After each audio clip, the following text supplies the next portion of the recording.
All right, it's time for the October book haul, and the first four books I got here came from a fellow booktuber, Scott Danielson, and I've done some videos with Scott over on Sean D. Standfast channel. We were reading through a bunch of Clifford Simak books and having a really good time talking about Simak and science fiction in general. I hope Sean starts feeling good enough to start doing some more of those videos again because they were a lot of fun. But anyways, Scott reached out to me and said he was going to be getting rid of some paperbacks and knows I'm a collector and asked if I wanted any, and he sent me some pictures.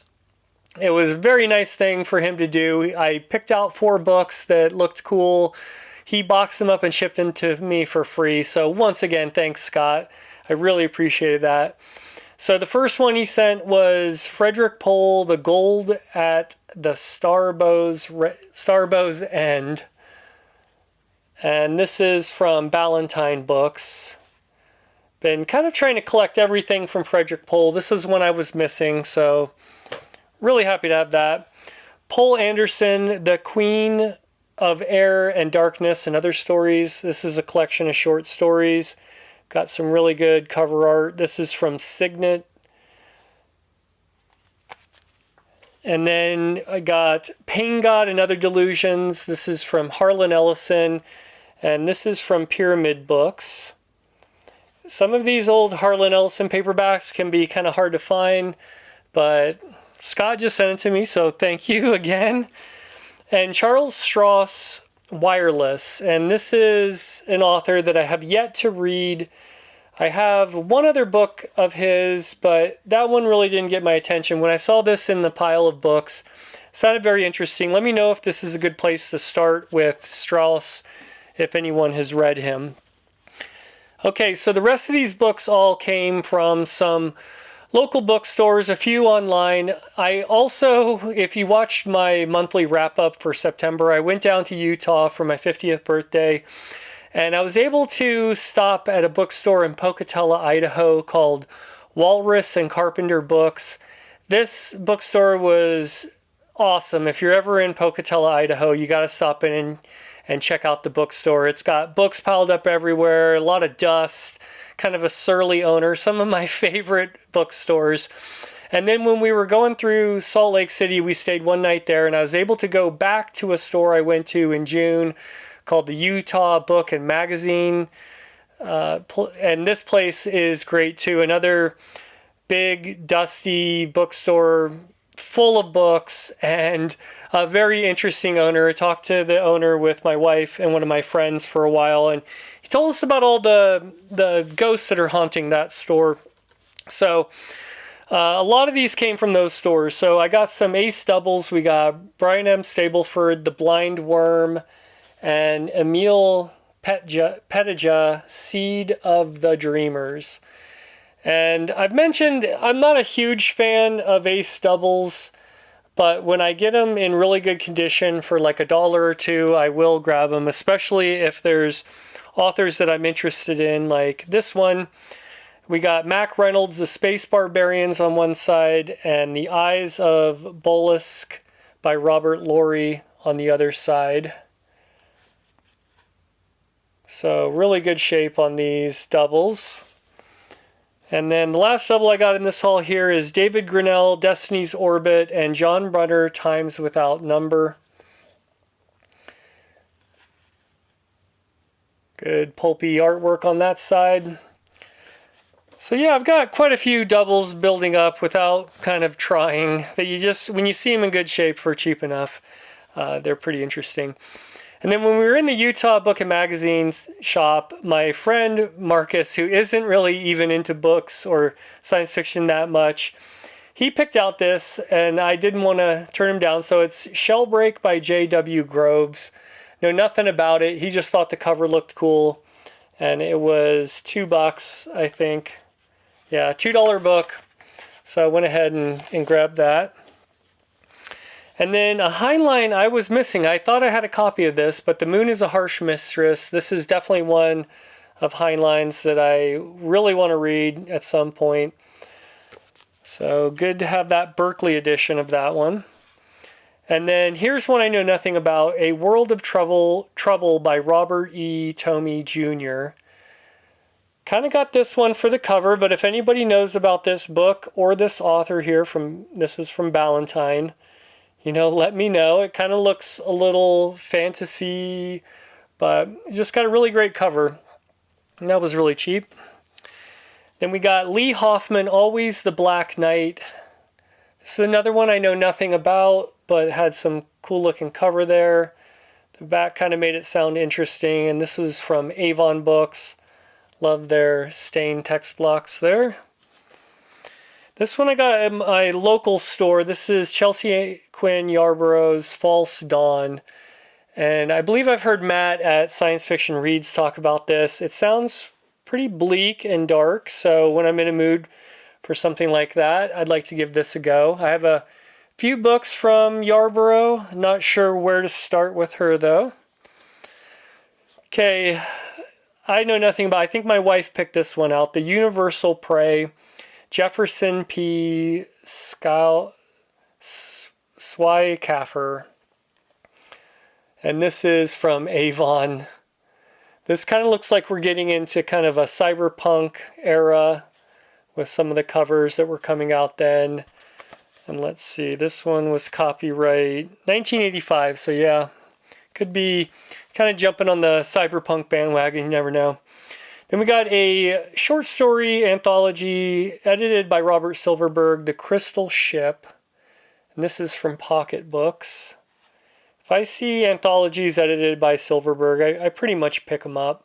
Or actually, this is 3 stories, that's what it is. Vonda M. McIntyre, Marta Randall, and Joan D. Vinci. So, be interested to check that out. Then we got The Cold War by The Cool War by Frederick Pohl. This was a Pohl I was missing, and this is from Valentine Del Rey. Lawrence M. Janifer, Knave in Hand. He's an author I've been wanting to check out for a while. I've got a few of his books, and I've never seen this one before. I've seen some of his others, but that one kind of stood out to me. And then Mark S. Gueston, Out of the Mouth of the Dragon. I think Gueston only wrote a few books. I think they were all kind of linked in the same universe, and I think I have all of them at this point. This is from Ace Books. But correct me if I'm wrong. I think there's 4 books for sure that he wrote in this kind of universe, but I don't know if he wrote much beyond there. Then we got Pithor by Piers Anthony. I kind of want to check out another Piers Anthony book, and I don't want it to be super long, but I'm down for his weirdness. This one definitely looks weird from the cover, but I do have that one about the dentist that's probably going to be my next Piers Anthony book. Then James E. Gunn, This Fortress World.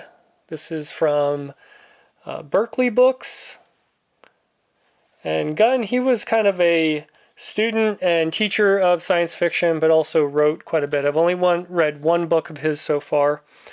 And then last month I read a book from Ward Moore, the one about the Civil War. The name's not coming to me, but Caduceus Wild. I saw this out in the wild here by Pinnacle Books.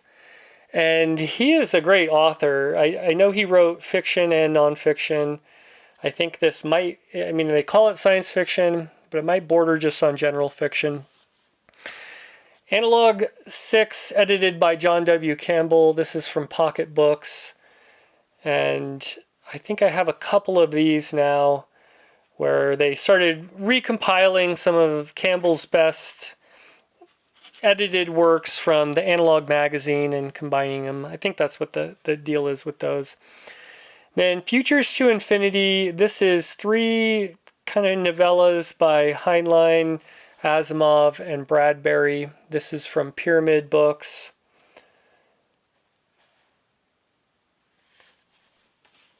And then I've found a few of these. I think I have about 3 of these now, and I believe there's 6. The Gandalara Cycle. This is Randall Garrett and Vicky Ann Hydron.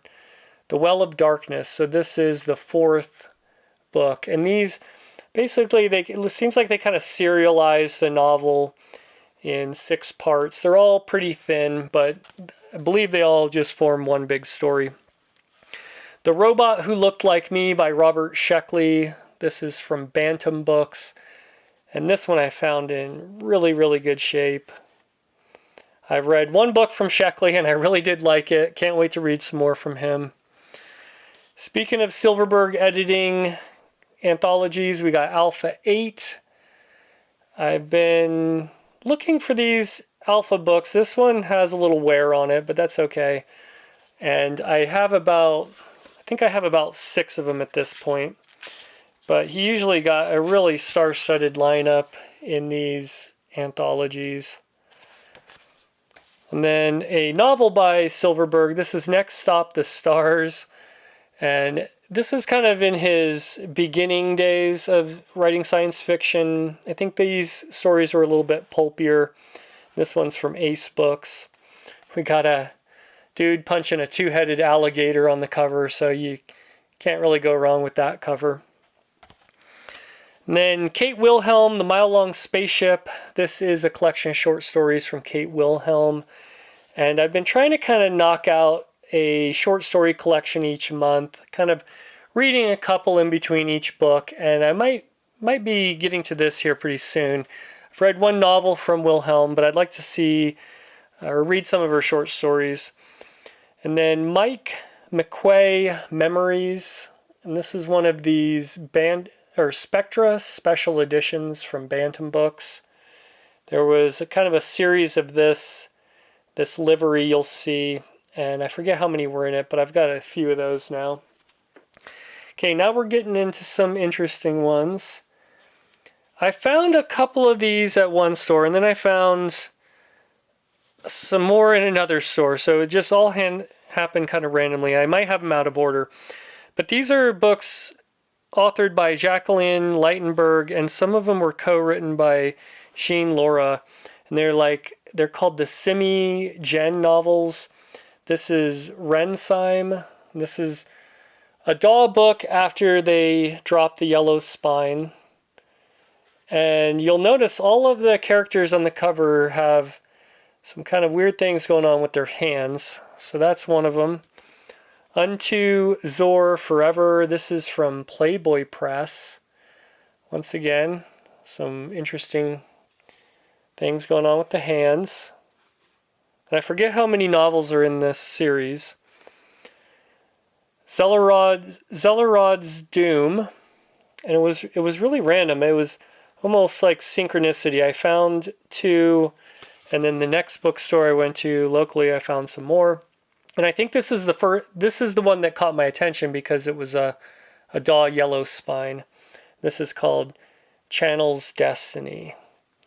So no, I know nothing about these. I don't know if these are YA or science fiction fantasy or what, but they looked cool, and might be interested in reading those at some point. Okay, so I got a stack of Daws here. Brian M. Stableford, Critical Threshold, Daw number 230. You know, everyone was doing the show me your Daw things, and didn't really have the time to pull them all down. I have them all filtered through. I don't keep all my Daws together. I'm going to be doing a bookshelf tour soon, and I'm kind of brainstorming, rearranging some things. Michael Moorcock, The Time Dweller. But it would have taken a long time to pull all my Daws down. I forget how many I have, too. But I really enjoyed watching a lot of those videos. John Brunner, The Avengers of Carrig. This is Daw 369. And that Moorcock was Daw 355. Then Ian Wallace, The Lucifer Comet, Daw number 412. I've read one book from Wallace. It was interesting. Didn't completely like it, but definitely want to try some more from him. Tanith Lee, Sirion, Daw 499. Another well-read or well-handled Tanith Lee. Thomas Burnett Swan, The Minikins of Yam.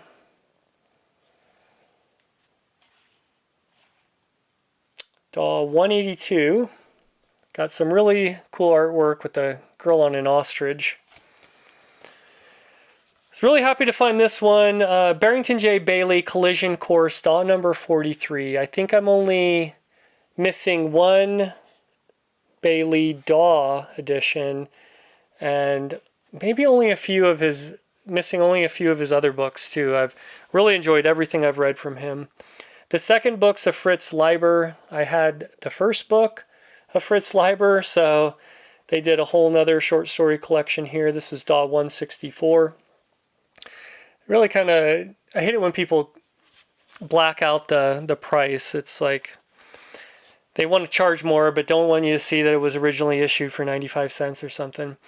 The Tin Angel by Ron Goulart. This is another great cover of a dog Goulart. It's almost like we got Darth Vader. That's what it kind of looks like always to me in the background there. And then this dog doing a dance. And at some point, I can't wait to do like a whole Ron Goulart video showing off all the different covers of his books. And then the last DAW here, A.E. Van Vogt, Lost, 50 Sons. This was a reprint DAW because it has a code instead of a number up there. In really good shape. Okay, this last stack, this is some of the best that I found recently. Got three from Ballantines Adult Fiction, adult fantasy. This first one was kind of I think what they call a precursor. The Mesetian Gate by E.R. Edison. And I got all three of these from that bookstore in Pocatello. And when I took them up, the guy was really looking at them. And I think I got all these for like $2 each. And it's almost like he was regretting selling them to me because they're all in really good shape too. Red Moon and Black Mountain by Joy Chant. But it's funny when you read comments or reviews of certain bookstores, people will talk about dust and unorganized and surly owners, and that kind of gets me excited. And this definitely was. The guy was in a good mood, apparently, and I think he liked all the books that I bought. This is The Shaving of Shagpat by George Meredith. So we started chatting about science fiction and fantasy, and it was great. I really enjoyed going through the store. He had a lot of science fiction, and we kind of drive that way quite a bit. Anytime we head south on Interstate 15, we go right through Pocatello. So they have a good burrito place and a good bookstore. I'm going to be stopping there for sure again. Now we got some timescapes here. Andrew Offutt and Richard Lyon, Web of the Spider. As some of you know, I'm collecting all the timescapes, or trying to, all 150 odd of them. I'm making some good progress. So I found that one in the wild, and then I found this one, The Sigma Curve by William Barnwell, in the wild. And then there are some that are just really, really hard to find. This next one has seemed to be almost impossible for me to find. I found someone on just their private web-based store selling it for $10, and it's Jules Verne, 20,000 Leagues Under the Sea. And I don't think most people would just look at this and just think, oh, it's another printing of 20,000 Leagues Under the Sea. But in this Timescape edition, it seems to be very, very rare, and sometimes you'll see people asking a ton of money for this. So if you see a copy of this out in the wild, you might pick it up. It seems to be very collectible, and I was really happy to find it for $10. Compared to anywhere else online, that was a smoking deal. Then we got Bob Shaw's Night Walk by Avon Books. This is just one of those amazing covers. There's a few different covers of Night Walk. This isn't even like the first paperback edition, but with a cover like that, that one is definitely going to be staying in my collection. And I'm very interested to read this one too. I know some people have covered that recently on BookTube, and it sounds awesome. And then in Pocatello, I found The Century Device by M. John Harrison. I hardly ever find his books out in the wild. This is from Bantam Books. And I have yet to read anything from M. John Harrison. I know the Verconian, I think that's how it's pronounced, books are very popular right now, but I think I'm going to start with this. This looks like it's full-on science fiction. I'm probably going to prioritize this and read this before the end of the year. This is a book I've been kind of on the lookout for a while. I did buy this from an online seller. This is The Green Girl by Jack Williamson, because it's got one of the best, pulpiest covers you will find. And this is from Avon Books. It's in pretty good condition, although it does have a lean. And this book was published in 1950, which there weren't a lot of books published pre-1950 or right around 1950. It really hit a boom as you went into the 50s, but this one is kind of a treasure for me. Then we got Echo Around His Bones by Thomas M. Dish. This is a Berkeley edition here. This one can be very hard to find too. The Player of Games by Ian M. Banks. And I was very jealous when I did a video with Bart. He has a copy of this book. His is probably in better condition because this has got a really creased spine. But this is from Harper, and it's a first printing paperback here, and it's very collectible. I've seen people ask a lot of money for this book, and I saw someone on eBay throw a whole lot of Ian M. Banks books. A lot of the other ones were trade paperbacks, but I saw this in the stack, and I think the 5 books cost like 20 bucks, and so I was really happy to find that at that price. And the other books are cool too, the trade paperbacks. And Banks is someone I'm really meaning to get around to reading some more from. Then we got Indoctrinaire by Christopher Priest. I know Chris from Liminal Spaces and some other people, I forget who all read this one. But Priest, I don't think you can go wrong with Priest. And this one is from Pocket Books, if I didn't mention that.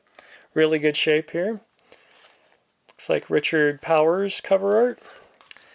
And then I got the original Ballantine paperback of More Than Human. I did buy this from an online bookseller that I've used in the past who has just a ton of classic science fiction. I did pay a little bit for this one. I think I might have paid between 12 and 15 bucks. I don't remember exactly offhand. But it is the first original paperback of this, and it's in pretty good shape. And I read this a long time ago, really stuck with me. I'm going to be rereading it probably in the next year at some point. And then the last book I got here is Octavia Butler, Imago maybe. And this is from Questar Books. And this is one of her first printing U.S. paperbacks that can be hard to find. I offered someone like 10 bucks on eBay for this one and got it. So I was happy to get it for that price. So that's the October book haul. Hope you enjoyed that, and give me some suggestions if you've read any of these books that I mentioned in here. But other than that, thanks for watching. We'll see you in the next video.